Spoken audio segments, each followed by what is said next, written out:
Estudo aponta distorções em 28% dos gráficos de barras de artigos de ciências biológicas. É uma notícia que saiu recentemente na FAPESP e cabe a gente dar uma entendida do que tem acontecido assim na ciência de forma geral com algumas pessoas, não necessariamente da área de ciências biológicas, mas é um fato até mais amplo que de certa forma tem distorcido, como o nome diz, né, os dados de uma determinada pesquisa.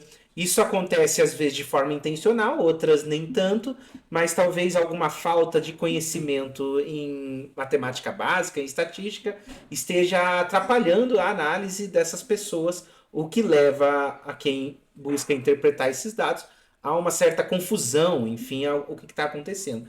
Eu sou o professor Guilherme. Se você gosta de conteúdo de matemática, estatística, economia, etc., você me segue. Vamos dar uma olhadinha nessa notícia? Foi uma pesquisa de dois pesquisadores da Universidade da Califórnia, em Berkeley, lá nos Estados Unidos.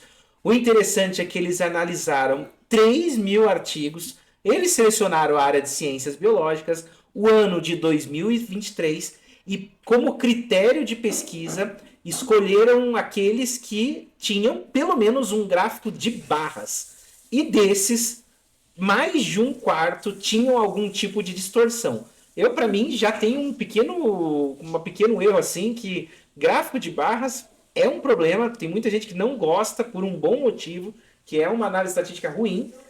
Tem outros gráficos de dispersão e outros gráficos que talvez funcionem melhor, mas foi a escolha de mais de 3.000 pesquisadores.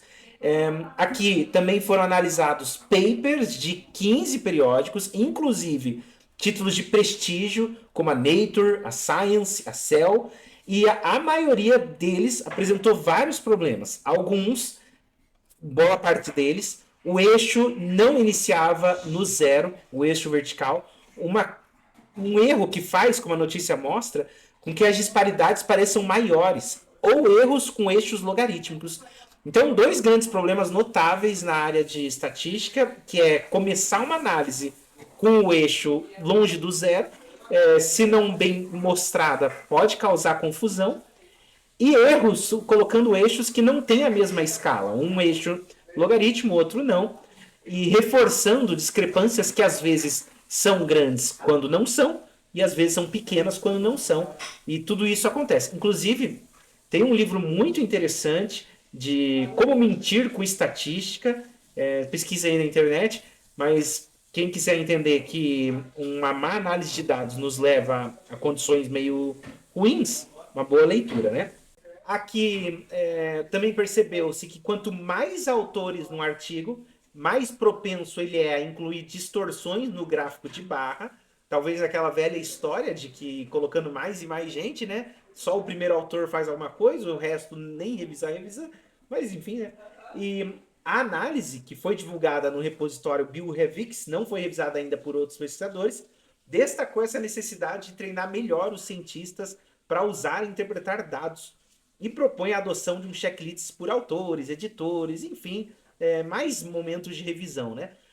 Até diria na contramão do que a gente infelizmente tem feito atualmente, né? A gente acompanha a evolução da inteligência artificial, que embora melhore a nossa produtividade, a gente observa que as pessoas estão evitando até mesmo fazer revisões simples, dado o uso de inteligência artificial, e outras questões.